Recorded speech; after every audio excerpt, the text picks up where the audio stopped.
In this week's episode, I find myself in the heart of Japan. Konnichiwa! Yes, that's right, and I'll be meeting up with Yuichi, Nakayama and Richard Bradley of the PETRONAS Team TOM'S as they compete in the All-Japan Formula 3 Championship. Our guest host, Darren Lee, travels to Deutschland to talk to the big gun at Mercedes-Benz. Guten Morgen! I am in Germany, the birthplace of Mercedes-Benz. Now right behind me is where every Mercedes-Benz is conceived, assembled and brought to life. Now in this episode, I will learn how deeply rooted Mercedes-Benz really is in the world of motorsports. You don't want to miss this. Hey, wait, you want to hear me bust out some German? Mein Name ist Darren Lee und das ist Motorsports at PETRONAS.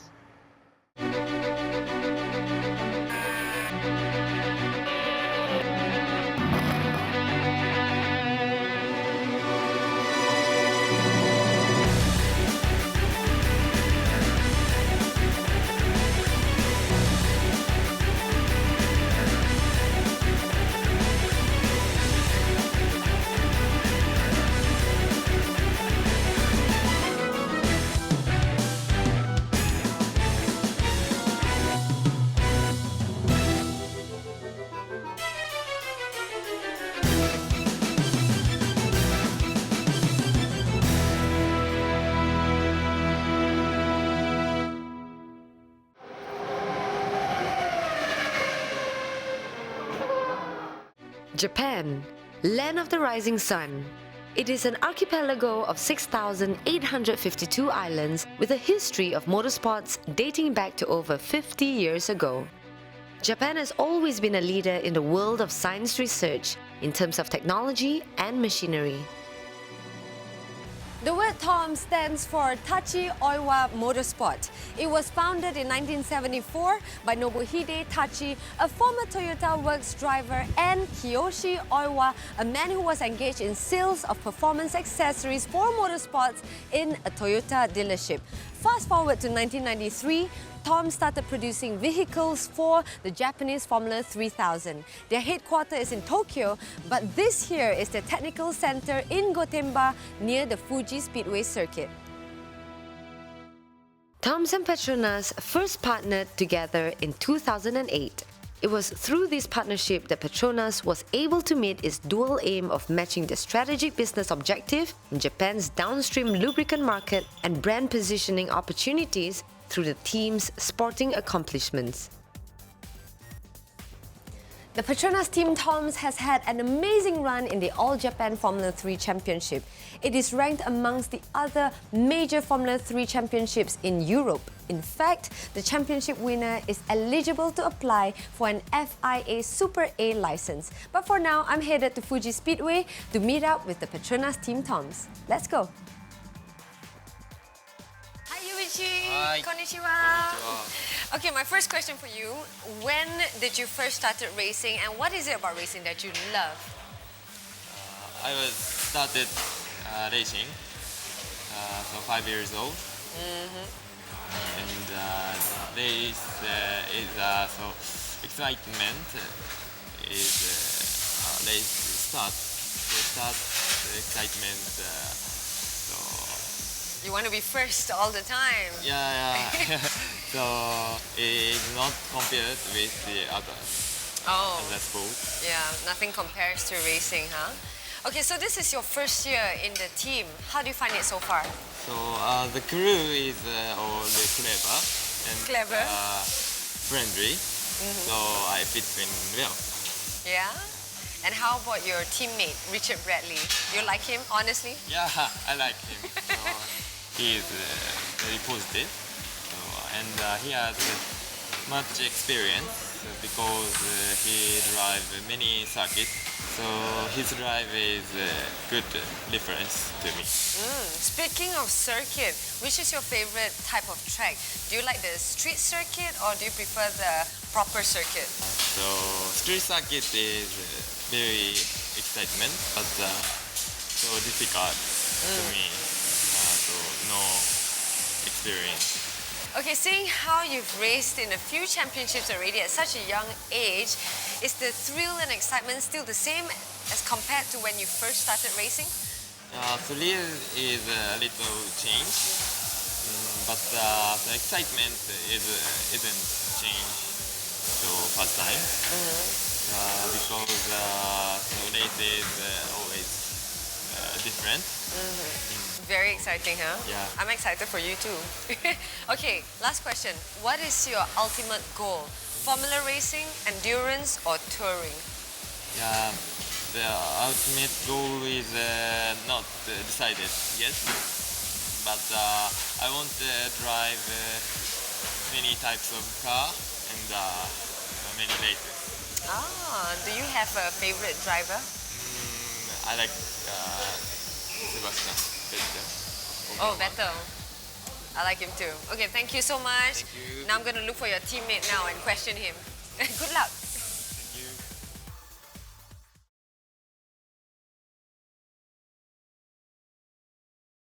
Hey Richard, so nice to meet you. Pleasure to meet you. Okay, first off, when did you first start racing and how did you know that this was what you wanted to do? Well, I was born into it. I was 8 years old and my dad used to race historic cars. And then for my 8th birthday, he took me go-karting and kind of went from there, really. We were really... Wow. Well, I say we were really fast, as in me and the team.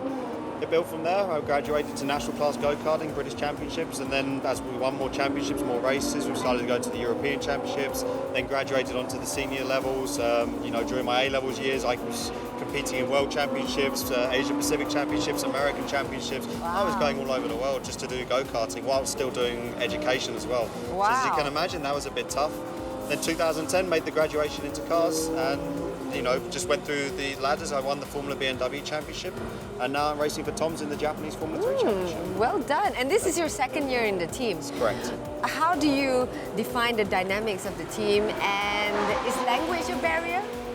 Not really, no. It's quite good, to be honest, because a lot of the team actually lived in England when Tom's used to operate an operation for sports cars in Norwich. And so a lot of the mechanics and the engineers have lived in Norwich for 3 years in the 80s. So they've got a bit of a knowledge of British culture, you know, and they all speak, you know, pretty fluent English, so there's never a language issue.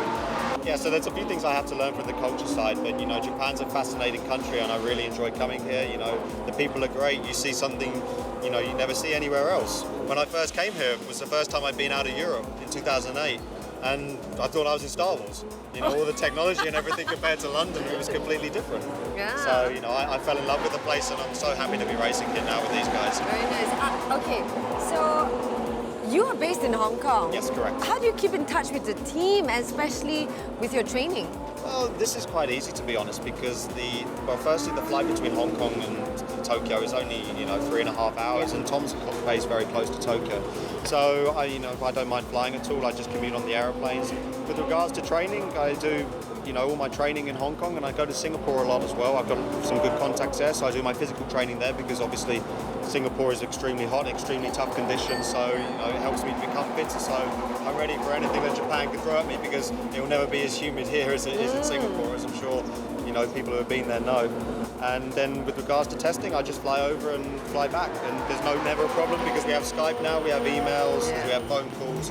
So it's all, you know, it's a very easy system, to be honest. It works very well. So you mentioned you love racing here in Japan. Yes, Yeah? I absolutely adore it. It's, you know, it's the best place I've raced in so far. As I said, I've raced in so many places. I've raced in Macau, I've raced in Malaysia, I've raced in England, I've raced all over Europe, and the Japanese thing is so professional. I mean, for example, you only have to look at Tom's records against the Formula 3 teams around the world. When they go to places like the Macau Grand Prix, they're the most winning team in the history of the Macau Grand Prix. And that speaks volumes when they go to a certain track and everybody's on a level playing field. And it says so much about the technical knowledge of the team, the expertise, and you know, I'm very lucky to be a part of that. Yeah, and the first time you raced in the championship with a Formula car, you won the championship. Yes. So you must have amazing talent. I'm gonna go Right, red so on camera. what drives you? What motivates you? Call me selfish, but winning motivates me. Nothing Winning but would- winning. Yeah, there's, you know, you feel it's a bit evil, but the fact that the way you can see people after you beat them is a very satisfying feeling, if I'm perfectly honest. So winning, the happiness you get, the satisfaction you have after all of that. You know, I was doing stuff like I would do races in Hong Kong, and then I'd get the overnight flight, arrive in London 5 a.m. and go straight to school for the whole day. I'd be at school till 6 p.m., but you'd be jet lagged and everything, but you'd be so satisfied when you won that race. You didn't care about any of that.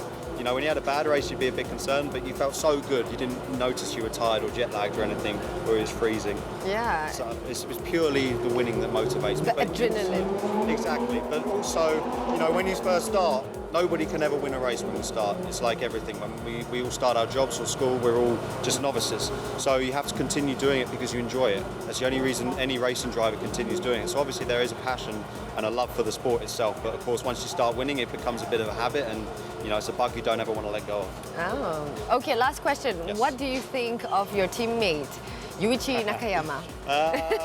I first met Yuichi 2010 BMW actually, and at that point he didn't speak any English at all. Ooh. And he was extremely shy. I went to go and talk to him, and you know, he basically turned a blind eye to me. So, Maybe he didn't understand. yeah, well, you know, I hope so. Otherwise, I'd be quite, you know, insulted. But then obviously he's learned English now to a fairly good level. He's learning all the time, getting much better. Firstly, I must say his music taste is absolutely terrible. You know, What kind of music? Oh, it's absolutely awful. These Japanese girl bands like AKB48 and stuff like that. I'm not a big fan of girl bands. But they're pretty. They're pretty, but you can't watch the video when you're listening to your iPod, yeah? So I have to share a car with him when we go to the long races, which are 8 hours away. And, you know, I'm quite lazy, if I'm perfectly honest, so I fall asleep and let him do the driving. But then I'll wake up and I hear this AKB stuff and all these Japanese girl bands, and it's just, you know, I've been brought up with the sort of Michael Jackson, U2 sort of thing, so this is a completely different. But disregarding the music and everything, he's an absolutely great guy. You know, I really get on with him very well. I've got a great relationship with him. He's a good driver, so we can overlay our data very well. You know, there's certain things I can learn from him, stuff he can learn from me. So we get along very well, and you know, I think that we're a very successful partnership. Yeah, I think you need to influence him when it comes Yes. to Michael Jackson. I'm doing my very best, trust me. It's very difficult. Well, good luck to you on Thank you that so and in the much. upcoming race. Thank you very so much. So nice Pleasure to meet you. Likewise. Thank you.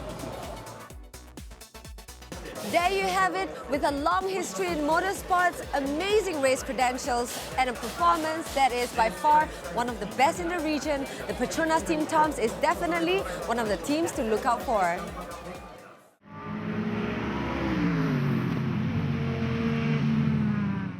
Servicing the car has to be on a regular basis. It should be in about 3 months. Why in a regular basis? Because most of the parts are wear and tear. It gets outdated, most of the screws get outdated, and even engine oil gets a bit old. So do your checks and make sure that everything is as good as new.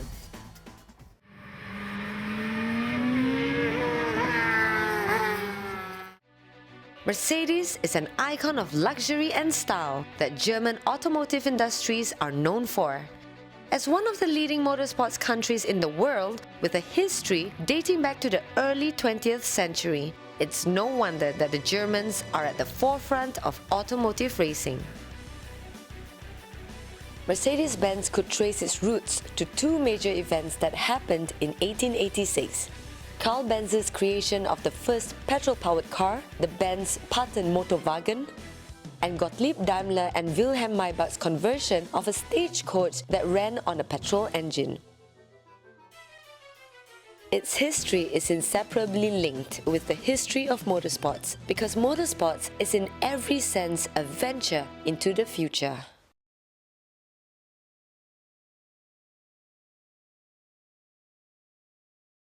Hey, I'm inside the Mercedes-Benz Museum right here in Stuttgart, Germany. I'm going to learn a little bit more about the history of Mercedes-Benz as well as its role and influence in today's motorsports. Now, the man who's going to talk to me about the insights into this is Mr. Norbert Haug. He is the Vice President of Mercedes-Benz Motorsports. So while I go look for the chap, here's some history lessons for you. In 1901, Daimler Motoren Gesellschaft marketed its first automobile. With the merger of two automotive giants, Daimler and Karl Benz's Benz NC in 1926, Daimler-Benz produced the first Mercedes-Benz brand. The famed Silver Arrow premiered 78 years ago when a silver Mercedes racing car with a bare aluminium body won its first ever race. The vehicle's coat of white paint had been removed the night before the race to comply with new weight requirements. This was the beginning of the unique era of motorsport success for Mercedes-Benz. Since then, the marque has dominated the motorsport scene. This, ladies and gentlemen, is the Mercedes-Benz W196R Silver Arrow, which helped usher Mercedes-Benz back into the Grand Prix in 1954. Now, in 1955, Juan Manuel Fangio won the Italian Grand Prix to retain the world title in this baby right here. I have with me Mr. Norbert Haug. He's the Vice President of Mercedes-Benz Motorsports. Thank you very much, sir, for having us with you. Mercedes-Benz is a manufacturer of road cars as well as being involved in motorsports. Now, how are those two segments involved and relevant to consumers? Well, it's very relevant, obviously, and it's this year our 111th year of motorsport, so nobody is competing for a longer period of time. We are the most successful brand in motorsport, and this is part of our brand since the beginning, I can say. And you know, we have a very good cooperation with PETRONAS since 2010, and I think this is heading in the right direction. Mercedes-Benz has a relationship with PETRONAS thanks to Formula One. How has that relationship evolved past motorsports? Well, it's fantastic, and it paid off this year. First time in China with a big win on a very important market for PETRONAS, big win for Nico Rosberg. Again, this was Nico's 111th race in Formula One. It was our 111th Grand Prix win in the history of our motorsport activities. So that was fantastic. And PETRONAS is a great partner, really contributing, not only putting the name on a car and being a sponsor, but really being a part of the team and really contributing to the power. I mean, we have less frictions in the engine, we have less friction in the gearbox due to the lubricants, to the fuel we are supplied with from PETRONAS. And so they really give us real horsepower. And horsepower means speed, and horsepower means lap time, and that helps us to win. If you can, will you share with us the secret behind Mercedes-Benz's success in motorsports? Well, I think it's just a passion, and it's part of the history of Mercedes-Benz. I mean, the Silver Arrows are world known and are famous and are the most successful racing car in the world. And you know, the partnership with PETRONAS really fits into that picture. And I think together we're going to achieve a lot. There's a great business relationship.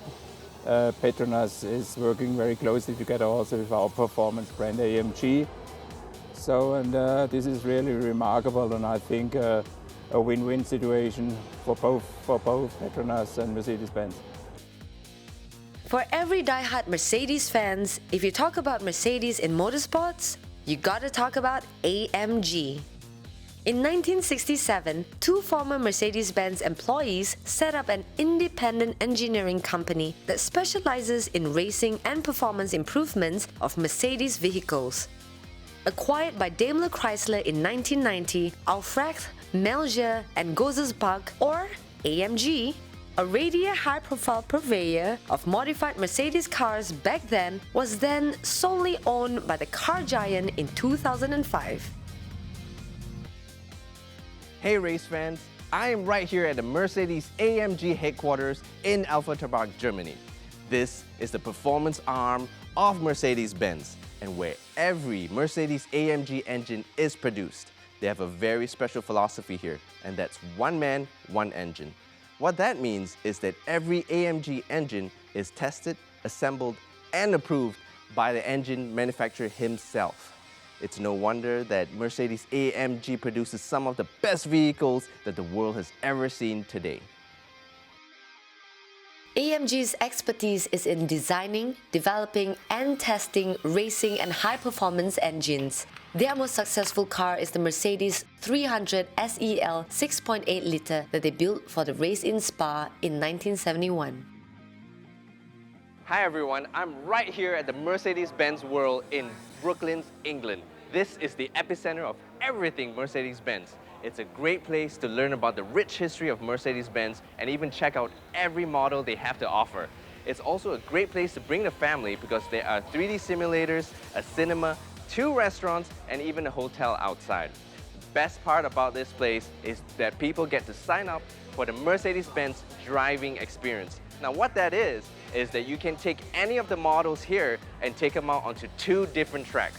One is an off-road track, the other is a state-of-the-art racing circuit. I can't wait to check the entire place out. Mercedes has been involved in motorsports for over a century. Given their long and illustrious history, Mercedes-Benz is sure to dominate racing for as long as motorsports exists. Well, there you have it, folks. You've just been schooled in the history of Mercedes-Benz. Thank you very much for joining me. I'm Darren Lee, and this has been Motorsports at PETRONAS.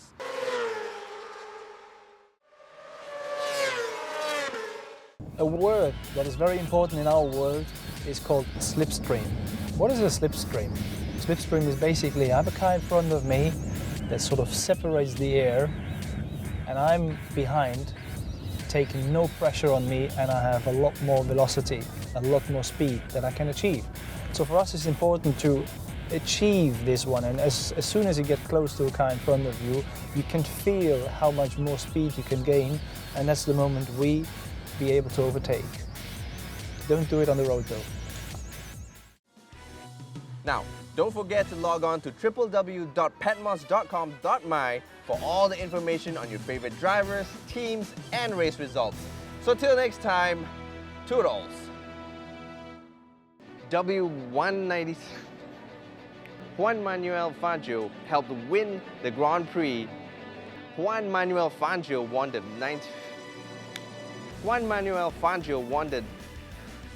Mercedes-Benz World in Brooklyn, England. And the great thing is that, you know, I see people and I forget my lines. I just talk. You know, I have this nice car,